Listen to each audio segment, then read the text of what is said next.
በዚህ ሰሞን እዚያ ሆነው ኢትዮጵያውያንን የሚያጫርሱ በበዙባት ምድር አሜሪካ በኒውዮርክ ከተማ ውብና ስልጡኖቹ አሜሪካውያን በልዩ ጥበብ በገነቧቸው ጎዳናዎች ላይ የተደረገ አንድ ተንቀሳቃሽ ቃለ መጠይቅ ወይም ስትሪት ኢንተርቪው አሁን ላይ የኢትዮጵያ ማህበራዊ ሚዲያ መድረኮችን በከፍተኛ ሁኔታ እያነጋገረ ይገኛል። I'm originally from Ethiopia. How much money do you spend per month living in New York City including everything?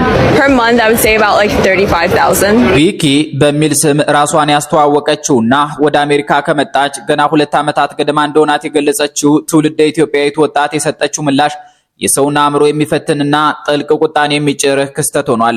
በወር ከ35,000 እስከ 40,000 የአሜሪካን ዶላር ወጪ እንደምታደርግ የተናገረችው ኢትዮጵያዊቱ ወጣት ይህንን ያህል ግዙፍ ገንዘብ ከየት እንደምታገኝ ስትጠየቅ ምንም አይነት ስራ የለኝም በሚል የሰጠችው ግልጽ ምላሽ ጉዳዩን ወደ ሌላ የቁጣ ምዕራፍ አሸጋግሮታል።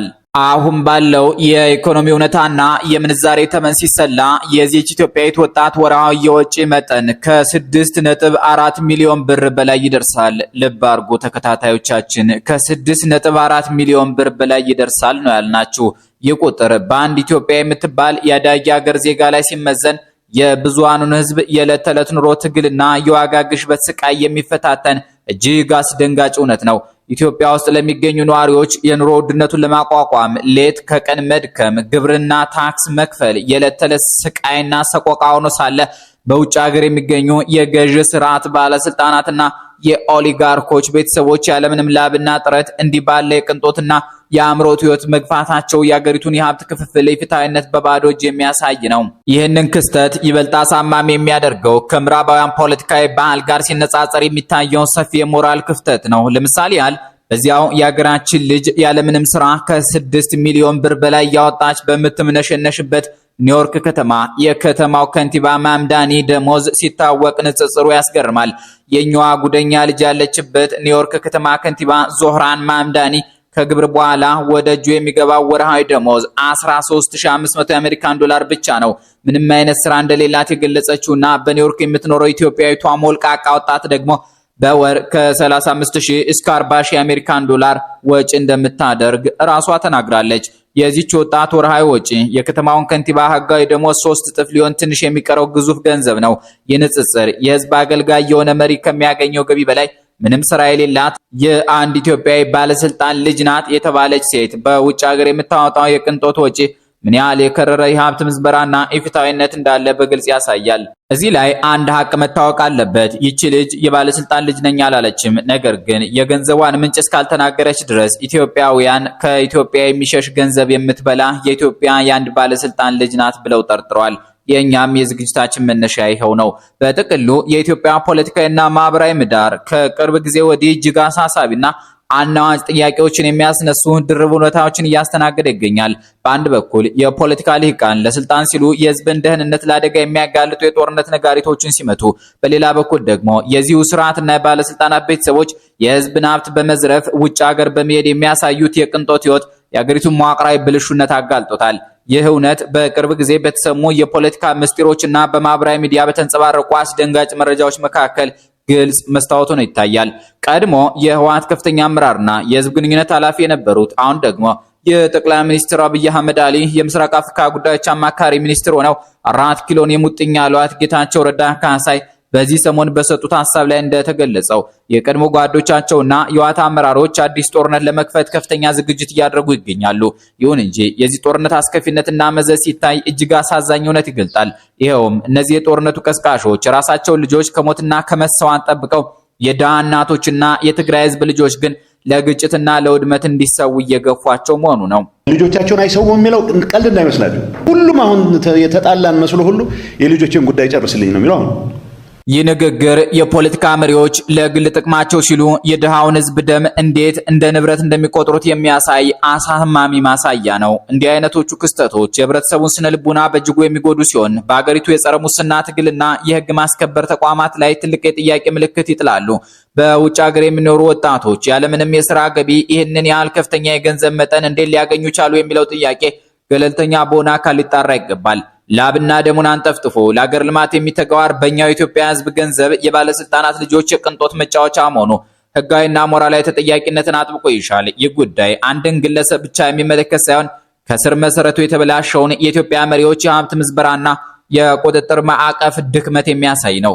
የኒውዮርኩ ቪዲዮና የዚህ ኢትዮጵያዊት ወጣት ምላሽ የኢትዮጵያ ሕዝብ ለዓመታት ሲያነሳው የነበረውን ተዘርፍ ያለው የሚል ሮሮ ብሎም የፍትህ ጦቱን በድጋሚ በግልጽ አሳይቷል።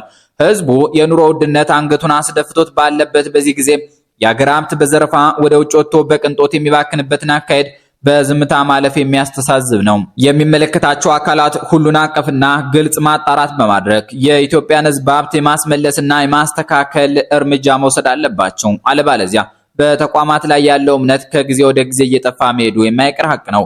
እንዲህ እንደ ሰሞኑ ያሉ የባለስልጣን ልጆች የቅንጦት ወሬዎች ሲወጡ የኢትዮጵያ ብሎም እንደ ኤርትራው ምስጢራዊ መሪ አይነት የቤተሰብ ህይወት፣ የግል ማህበራዊ ኑሮና የልጆቻቸው ፖለቲካዊ ተሳትፎ ከጊዜ ወደ ጊዜ ከፍተኛ ትኩረት እየሳበ ይሄዳል።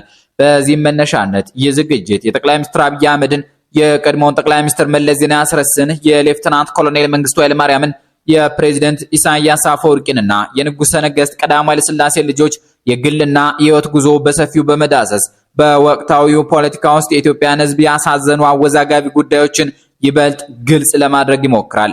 በሂደቱም በመጀመሪያ በጠቅላይ ሚኒስትር አብይ አህመድ ልጆች ዙሪያ ባለው የትም ያልተሰማ ምስጢር እንጀምር። አሁንም አብራችሁን ቆዩም። ጠቅላይ ሚኒስትር አብይ አህመድ አሊ ዲቦራ፣ ራኬብና አሜን የተባሉ 3 ሴት ልጆች አባት ሲሆኑ ከጠቅላይ ሚኒስትርነታቸው በፊት ያሳተሟቸው በነበሩ መጽሐፍት ላይ የብዕር ስም አድርገው የመረጡት ዲርአዝ የተባለ ምህጻር ከልጆቻቸው ዲቦራ፣ ርብቃና አሜን ስሞች በተጨማሪ ከባለቤታቸው ከዝናሽ ታያቸው ስም ጋር ተቀናጅቶ የቀመሙት ነው ይባላል።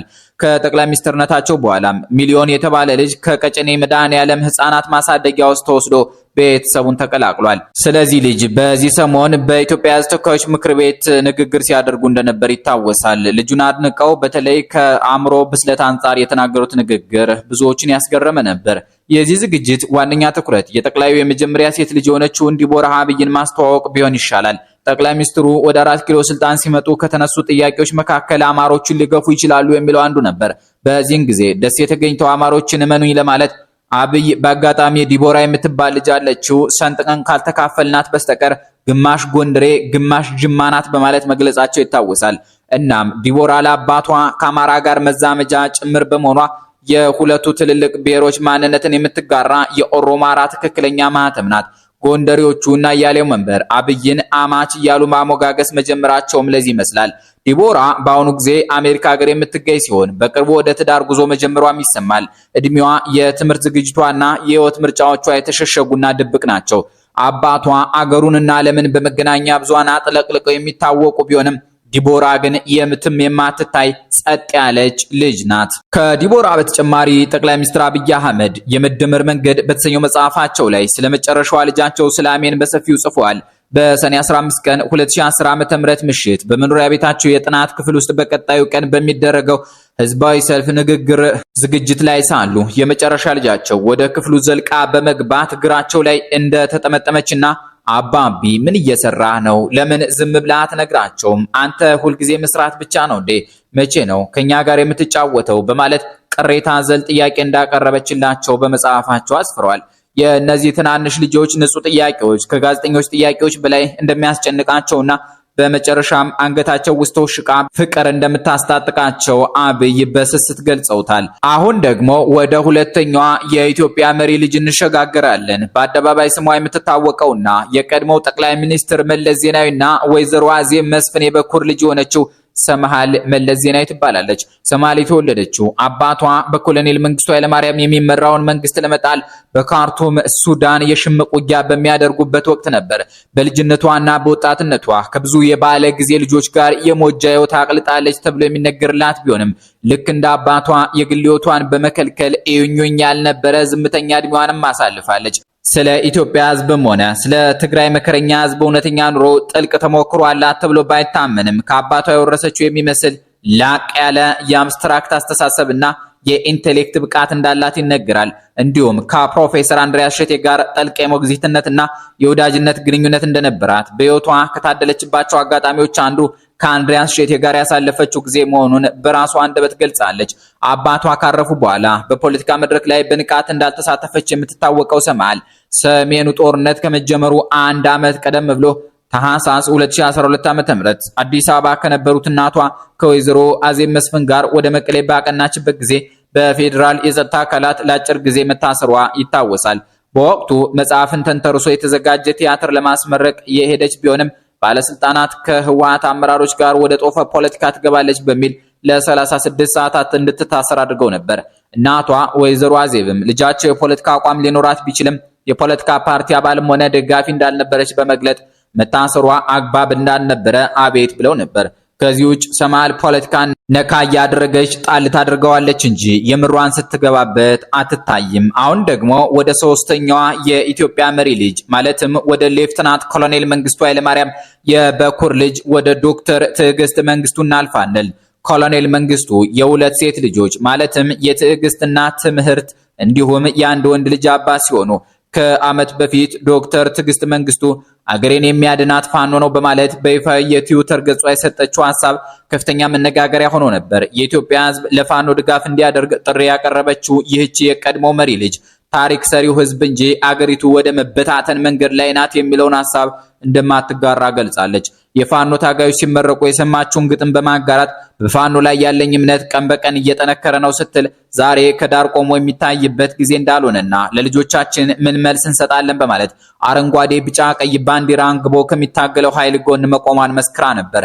የዶክተር ትዕግስት መንግስቱ የፋኖ ደጋፊነት መግለጫ ድጋፍን ብቻ ሳይሆን በርካታ የስድብ ናዳዎችንና ተቃውሞዎችን አስከትሎባታል። በተለይም አባቷ በስልጣን ላይ በነበሩበት ጊዜ የተፈጸሙትን ግፎችና የጀነራሎችን መገደል በማስታወስ አባት ሻገር ጥሎ የፈረጠጠ ሌባ ነው የሚሉ ውንጀላዎች ተሰንዝረውባታል። ለዚህ ምላሽ የሰጠችው ዶክተር ትዕግስት አባቷ እየለመነ ለሀገሩ ገንዘብ ያመጣ እንጂ በሌብነት ፈጽሞ የማይታማ ሰው መሆኑን በመጥቀስ አባቷን ተከላክላለች። እንዲሁም አባቷ ሳይሞቱ እናት ሀገራቸውን የማየት ህልም እንዳላቸው በመጥቀስ ከፋኖ ጋር አዲስ አበባ መግባት እንደሚፈልጉ ገልጻለች። ከዚህም በተጨማሪ ሰፋሪው ማን ነው በሚል ርዕስ ባስነበበችው ሌላ ጽሑፍ የአዲስ አበባ ቅርሶች መፍረስና የኢትዮጵያን ታሪክ ማዛባት የሚሞክሩትን አካላት በመውቀስ ህዝባዊ መንግስት የሚቋቋምበት ጊዜ እንደሚመጣ እምነቷን ገልጻለች። አሁን ደግሞ ትኩረታችንን ወደ ሌላኛዋ ማለትም በአራተኛ ደረጃ ወደምንመለከታት የጎረቤት ሀገር መሪ የኤርትራው ፕሬዝዳንት ኢሳያስ አፈወርቂ ሴት ልጅ ወደ ሆነችው ኤልሳ ኢሳያስ እናደርጋለን። አባቷ ፋኖን ያስታጥቃሉ ተብሎ ከሚታሙባቸው የፖለቲካ ትንታኔዎች ጋር ተያይዞ ስሟ በቅርበት የሚነሳው ኤልሳ ኢሳያስ በክልሉ ፖለቲካ ውስጥ ካሉ ድብቅ ጉዳዮች ጋር ስሟ የሚጠቀስ ወጣት ሴት ናት። ኤልሳ መልኳ በጣም አማላይ ነው። ነገር ግን ያን ያህል የፖለቲካ ተሳትፎ ታደርጋለች ተብሎ አይገመትም። በኤርትራ የሲቪል ሰርቪስ እንቅስቃሴ ውስጥ እንዳለች ግን ይነገራል። ኢሳያስ ግን ለመጀመሪያው ልጃቸውና ለወንዱ ልጃቸው የበለጠ ትኩረት እንደሚሰጡና በቀጣይ ጊዜያትም እሱን አልጋ ወራሽ ለማድረግ እየተንከባከቡት እንደሆነ ይነገራል። ኤልሳ ግን ከውበቷ ባሻገር ያን ያህል የፖለቲካ ተሳትፎ አላት ተብሎ አይታሰብም። እናቷም ቢሆኑ እንደ ኤልሳ ዝምተኛና ከፖለቲካ ውጭ የሆኑ ሴት ናቸው። ያም ሆኖ ግን ኢሳያስ ለዚህ ልጃቸው የተለየ የሌብነትና የሌላ ነገር ሲያደርጉ አይታሙም። እንዲያውም ልጆቻቸውን ከሌላው ኤርትራዊ ሕዝብ የተለየ ኑሮ እንዲኖሩ እንደማይፈቅዱላቸው ይነገራል። የትኛውም የኢሳያስ አፈወርቂ ልጅ ከኤርትራ ውጭ እንደማይኖርም መረጃዎች ያሳያሉ። ለስንብት ወደ አምስተኛዋና የመጨረሻዋ የኢትዮጵያ መሪ ልጅ ወደ ንጉሠ ነገሥቱ የቀዳማዊ ኃይለ ሥላሴ በኩር ልጅ ወደ ልዕልት ተናኘ ወርቅ ኃይለ ሥላሴ እናልፋለን። ከእቴጌ መነን አስፋው የተወለደችው ልዕልት ተናኘ ወርቅ በንጉሳዊ ቤተሰብ ውስጥ በደልቃቃነቷ በጠንካራ ሰሪነቷና በአባቷ አስተዳደር ውስጥ በነበራት ከፍተኛ የውሳኔ ሰጭነት ተጽዕኖ በጥልቅ ትታወቃለች። በዘመኑ የነበሩ የውስጥ አዋቂዎች እንደሚገልጹት ልዕልት ተናኘ ወርቅ ከቀዳማዊ ኃይለ ሥላሴ አጠገብ በመሆን አገራዊ ጉዳዮችንና የፖለቲካ አቅጣጫዎችን በማማከር ረገድ ትልቅ ግርማ ሞገስ ነበራት። በተለይም በንጉሠ ነገሥቱ የመጨረሻ የስልጣን ዓመታት ውስጥ አገሪቱ ከገጠሟት ውስብስብ ፖለቲካዊ ውጥረቶች አንጻር ጃንሆይ ስልጣን እንዳይለቁ ከጎናቸው ጸንተው ከመከሩት እንዲሁም የቤተሰቡን ፖለቲካዊ ልዕልና ከፍ አድርገው ከያዙት የቅርብ ሰዎች መካከል ግንባር ቀደሟ ልዕልት ተናኘ ወርቅ ነበረች። ከኢጣሊያ ወረራ በፊትም ሆነ በጦርነቱ ጊዜ ከባለቤቷ ከራስ ደስታ ዳምጠው ጋር የነበራት ጥልቅ ሀገራዊ ተሳትፎ እንዲሁም ባለቤቷ በፋሽስቶች መገደላቸው ለሕይወቷ ትልቅ ፈተናና መሪር ትዝታ ሆኖ አልፏል። ልዕልት ተናኘ ወርቅ ከእህቶቿ ከልዕልት ፀሐይና ከልዕልት ዘነበ ወርቅ በተለየ መልኩ ስሟ በሰፊው የንጉሠ ነገሥቱ ታሪክ ውስጥ የዘለቀው ከአባቷ ጋር በነበራት ልዩ ቅርርብ፣ አስተዋይነትና በፖለቲካ መድረኩ በነበራት ክብደት የተነሳ ነው። ይሁን እንጂ የደርግ ወታደራዊ መንግስት ስልጣኑን ሲቆጣጠር ከንጉሳዊ ቤተሰብ አባላት ጋር በመሆን ከፍተኛ መከራን ስደትና እስርን እያስተናገደች አሳልፋለች። በወቅቱ በደረሰባት የጤናና የሞራል ጫና በግዞትና በእስር ቤት ውስጥ ሕይወቷ ማለፉም ይታወሳል። የልዕልት ተናኘ ወርቅ ሕይወት የንጉሳዊን ስራ ጥንካሬም ሆነ የውድቀት ምዕራፍ በቅርበት ካሳዩት ታሪካዊ ክስተቶች አንዱ ሆኖ ይጠቀሳል። በአጭሩ ልዕልት ተናኘ ወርቅ እንዳሁኑ የኢትዮጵያ መሪዎች ልጆች በጣም በቅንጦት ከሚኖሩት መካከል ነበረች። የኢትዮጵያን ሕዝብም በጣም ትንቅ እንደነበር ይነገራል። የኢትዮጵያ ሕዝብ በዋናነት በግብርና መሰል ጉዳዮች ላይ በደሞዝ ጭማሪ ላይ ሐሳቦችን ይዞ ሲወጣ፣ እሷ ግን ደሞዝ ጨምሩን የሚለውን ወታደር ከራሱ ስጋ ላይ ቆርጠን ብንሰጠው ስለማይረዳን ደሞዝ ጨመርንልህም በለው ያንን ደግሞ በሌላ ኢትዮጵያዊ ላይ ግብር አድርገን እንጣለው በማለት በመጨረሻው ጊዜ ሴራ ስትጎነጉን እንደነበር ተጽፎባታል። አሁንም ያሉት የመሪዎች ልጆች እንዲህ አይነት አቋም እንዳላቸው በብዛት ይታማሉ። መነሻችንን በአሜሪካ ኒውዮርክ ሰሞነኛ ንግግር በማድረጓ መነጋገሪያ የሆነችውን ኢትዮጵያዊት አድርገን እንዲህ ያለ የመሪዎች ልጆች ላይ ያተኮርንበትን ዝግጅት ልንጨርስ ነው። ጤና ይስጥልን።